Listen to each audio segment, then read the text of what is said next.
तो एक बार फिर से स्वागत है दोस्तों आपका हमारे यूट्यूब चैनल लाउडी मोटोज में। तो भाइयों आज मैं लेकर आ चुका हूँ आपके लिए Kawasaki Z650 RS versus royal Enfield continental GT650। Know which is better. आज जानेंगे हम इस वीडियो में दोनों ही बाइक्स में क्या फीचर्स हैं, क्या प्राइस रेंज है, A to Z सारी फीचर्स डिटेल आपको मिल जाएगी इस वीडियो में। तो वीडियो में बने रहें। जिसने अभी तक हमारे चैनल को सब्सक्राइब नहीं किया है चैनल को सब्सक्राइब कर लें। चलते हैं अपनी बाइक तरफ बिना टाइम वेस्ट करें।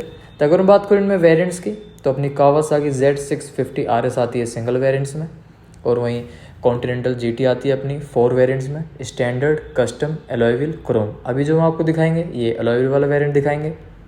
वहीं अगर हम बात करें दोनों बाइक्स के एक्स शोरूम प्राइस की तो Z650 RS आपको एवरेज एक्स शोरूम मिल जाती है 7 लाख के आसपास। वहीं दूसरी तरफ अपनी जो कॉन्टिनेंटल है वो आपको alloy wheel variant average ex showroom जो मिलेगा वो 3.5 लाख के आसपास आपको मिल जाएगा। मतलब कि काफ़ी डिफरेंस में देखने को मिलेगा आपको, 2.5 से 3 लाख का डिफरेंस दोनों बाइकों के बीच में देखने को मिल रहा है।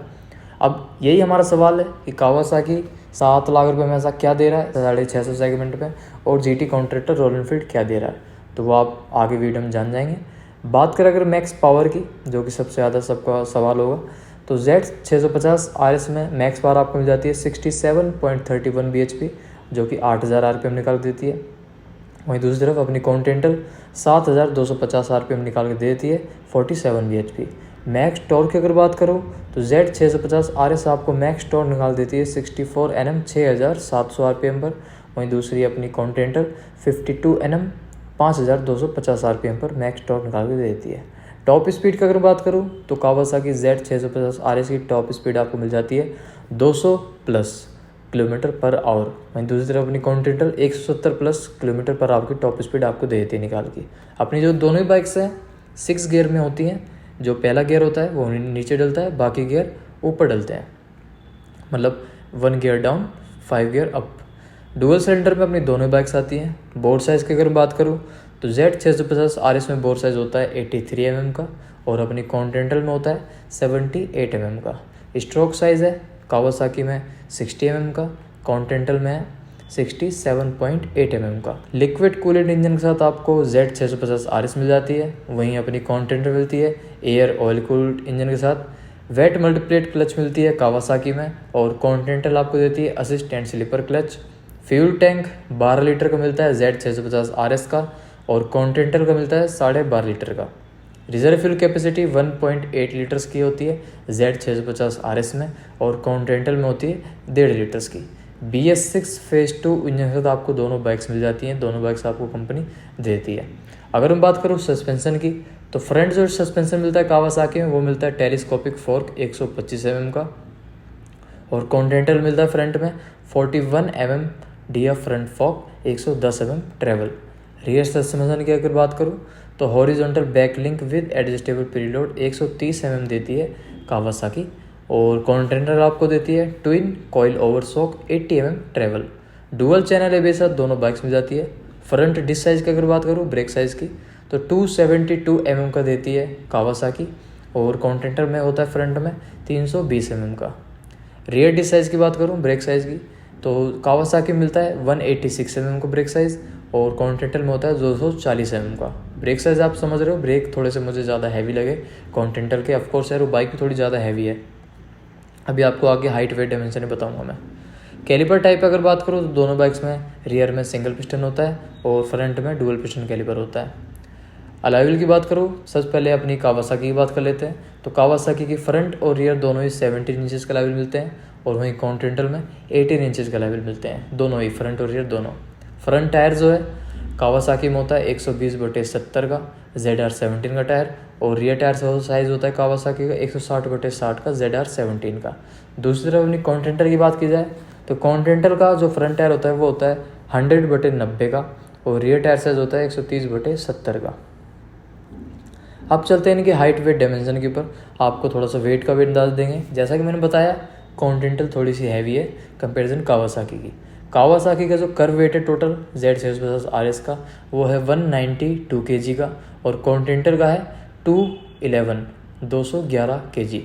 मतलब कि ऑलमोस्ट आप देखोगे इसमें तो काफ़ी डिफरेंस है, ऑलमोस्ट 19 किलो का डिफरेंस है। और नो डाउट यार कॉन्टिनेंटल थोड़ी हैवी भी दिखती भी है, फील भी होती है।